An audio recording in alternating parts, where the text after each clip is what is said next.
don't know about everyone here, but it's great to be back in person. But what's really struck me is quite the atmosphere, how smooth the event is, the positive vibe. So maybe just as we're getting started, we can have a huge round of applause, both for the organizers, but all of you lot. I think I've been bowled over by the atmosphere and the engagement. So thank you very much.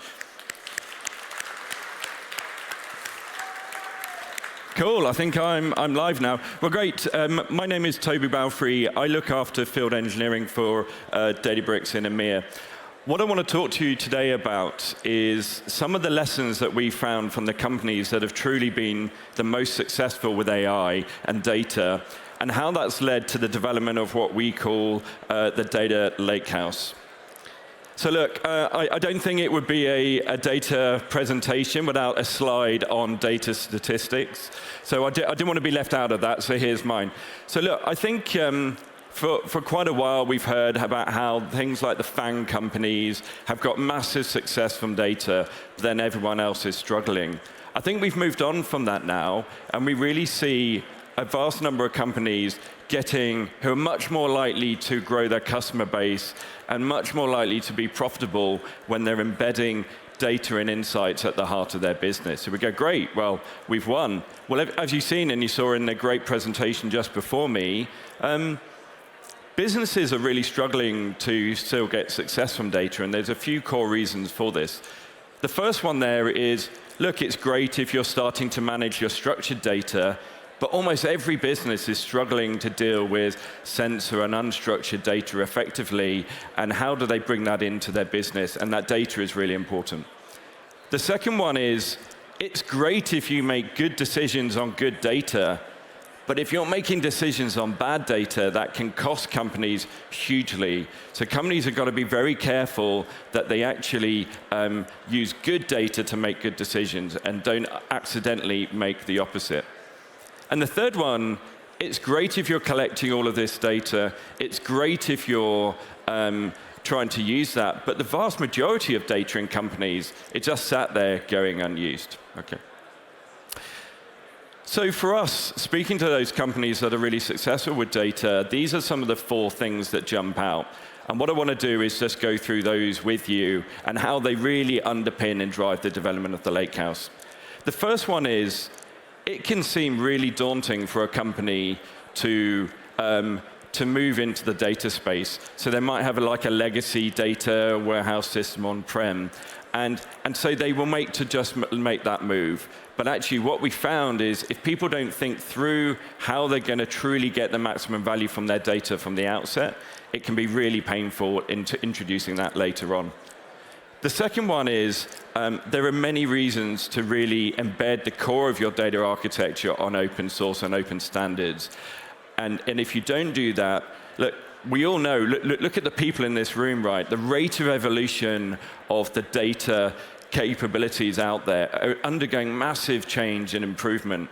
So you want to be in the best position to ride that wave, so in 2 years, in 4 years, in 6 years, your data capabilities will constantly growing and improving. You don't want to trap yourself in what's only available today.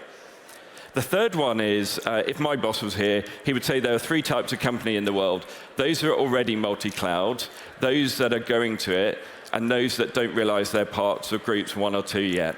So like for us, multi-cloud is really key. I'm not saying there that maybe that you'll evenly distribute your data across every cloud, but it's highly likely you'll have 1 or more components in a second or third cloud provider. The fourth one is, as I'm sure everyone in this room is aware, data is quite complicated. It's quite hard. If your architecture that underpins that data architecture is also complicated, you've almost got no hope. So you really need to drive simplicity as a priority in the way you manage data so you've got any chance of using it. Okay, so looking at typically what happens in terms of people's analytical maturity, right? Often people start with those blue boxes and they go, great, just being able to look back at actually what happened and be consistent with that is great. Often people get started, they can do some reporting, kind of SQL in a warehouse. Fantastic. However, that only gets you so far. You're going to need to know why did those things happen? What do I think may happen in the future? And how can I use data to try and drive the right outcome in my business? Now, those yellow boxes, you typically need to then move your data outside of something like a data warehouse. You need to be able to use, combine your structured data with your unstructured data. You need to be able to do AI and ML.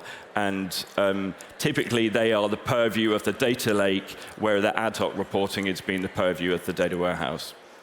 And what we see is, if companies start by just focusing their data architecture around that ad hoc structured look-back reporting, as they have to add data technologies, move data out of there, duplicate it to do data science and advanced analytics, that gets really complicated really quickly, and it's really hard and expensive to manage. So looking at open source and open formats, there are a variety of what we call tailwinds that really make open source and open standards really beneficial to being at the core of your data architecture. The first one is the ecosystem around data and AI in the open source community is massive. The amount of development, the communities that are out there is huge. And you want to be getting the benefit for that, and you want to be riding that wave as much as possible, so your data capabilities mature at the same rate as your business does from a data perspective. You've also then got the people side of that, the amount of training and enablement and online community support that's around open source and open standards is absolutely massive. The vast majority of people who are doing sort of training, particularly out of universities and things, they're all orientated around open source. If you choose a core proprietary technology at the heart of your data architecture, it's going to be so much harder to get people who already have skills at the rate you're going to need to grow your data skills in the business. And then the third one there is, from the open standards point of view, if you have at the core of your data architecture your data stored in an open format, your ability to choose how you move that forward and how you evolve that is going to be so much easier, rather than being sort of trapped in a proprietary format that you must use that vendor and their partners to be able to evolve that data and move it forward. So the more that you look to have that core of your data architecture in an open format, then it gives you flexibility to evolve as you go forward.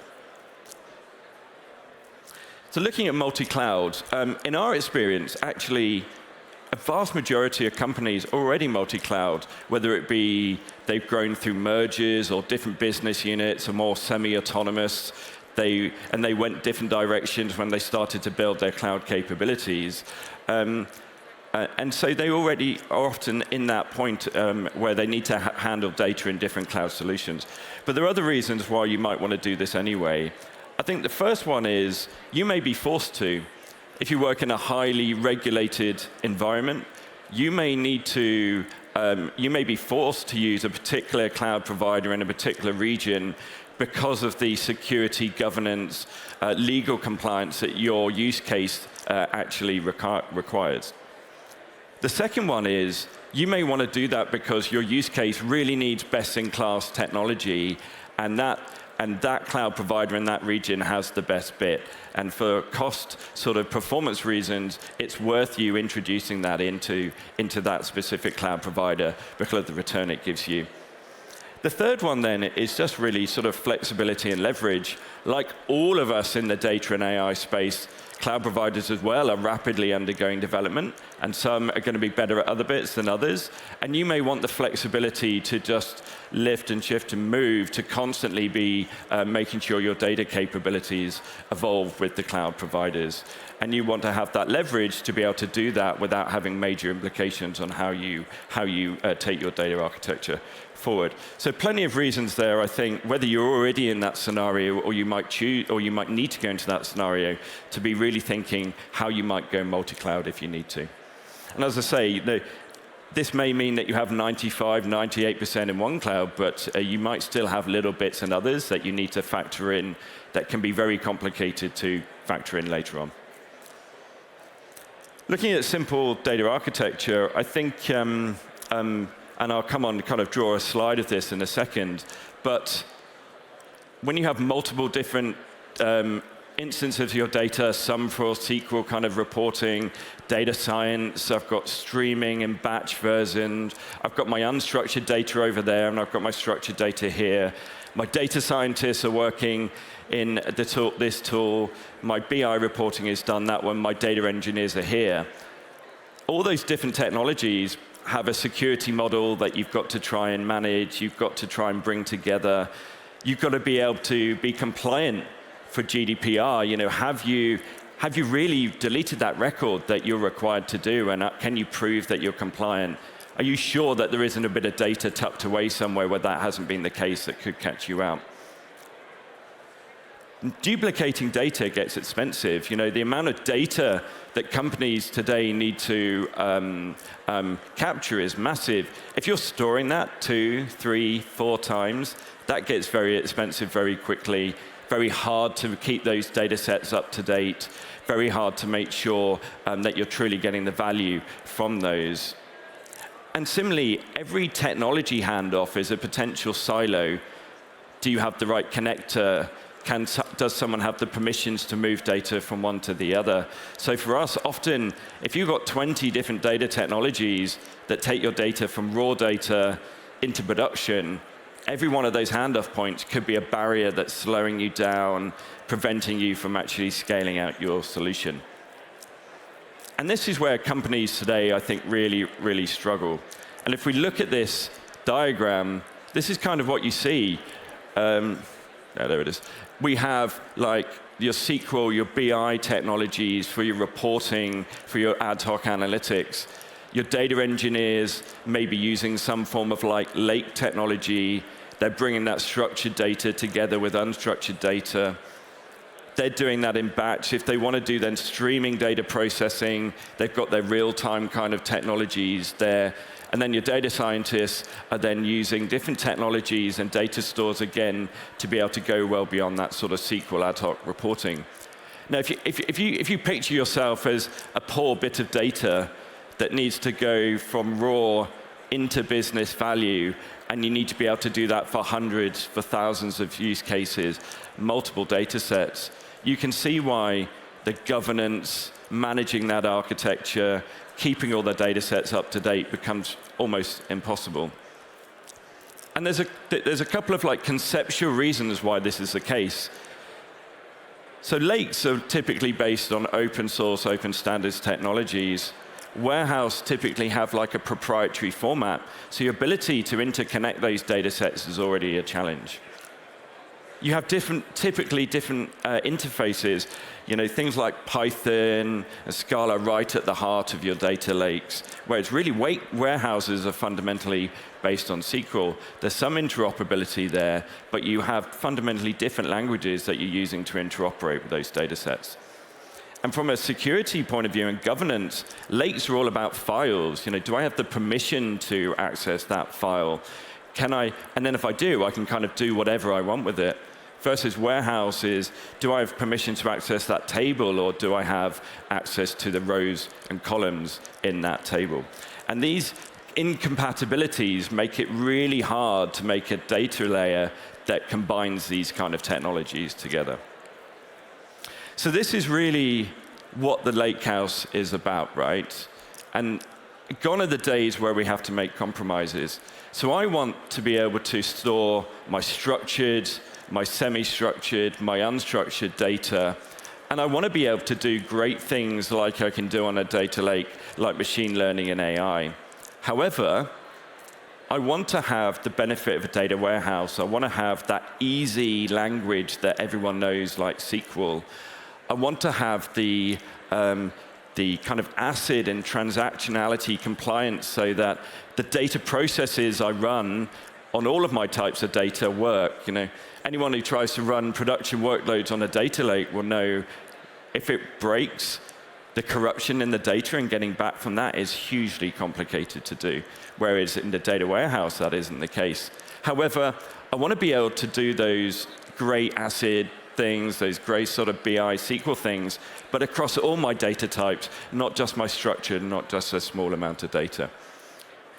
So the Lakehouse then brings this together. It's a place where I can store my different data types, and then I can service every one of my use cases all on that same data. So if I need to do BI and SQL reporting, I can do it on that table.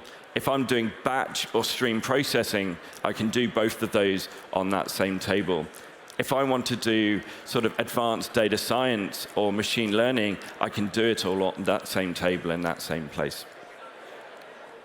Now, there are a core set of real benefits that highlight why this is such a great way forward, and the concept of Lakehouse is so strong.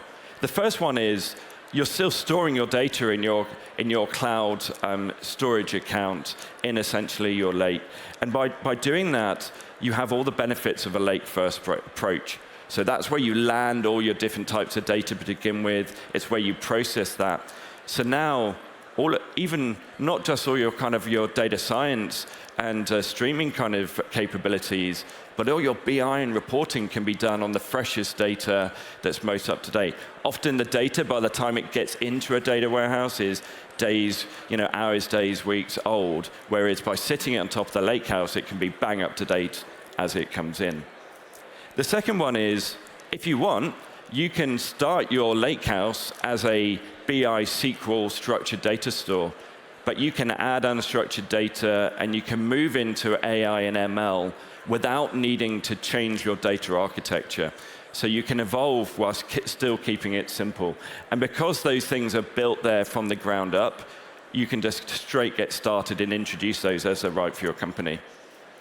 You've got that reliability, that transactionality, inserts and upsets, and you can do that across all of your data types now, not just your structured data.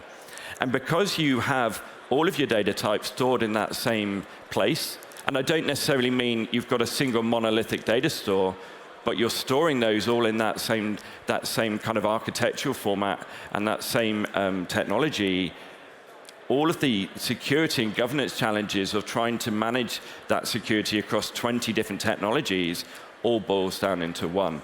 So you can have one attribute-based access model, and it doesn't matter whether I'm accessing through SQL, through like Python for AI, or Spark, or something like that. I can manage that in one simple way, in one simple place.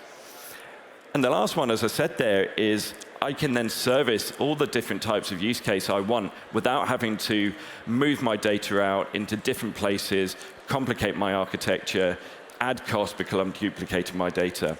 And it's all based on open source and open standard formats. So if you want to, you don't have to use, say, the Databricks compute engine to access that data, which is the case with data warehouses. There are open source connectors that allow you to directly read and write to that data stored in your cloud object store. So it gives you the flexibility to introduce the data kind of processing that you wish without being locked in to that single way of having to process data. Cool. Well, look, that's hopefully a quick introduction to you in the data lakehouse. Gives you a sense of what we're seeing from companies that has really driven the concept of the lakehouse. We'd love to talk to you about how Databricks has built the concept of lakehouse on Databricks. We have actually a lakehouse over here. We thought it'd be sunny, so we left the roof off, but we would love to come and chat to you if you would like to discuss that further. And there's been a load of sessions, both from us and great customers, on building the lakehouse and things like Unity Catalog, which is how we make that security and governance simple. So please see those, either recordings from yesterday or the sessions that are later on this morning. Otherwise, thank you very much for listening for me. I hope you have a great day and the vibe continues. Thank you.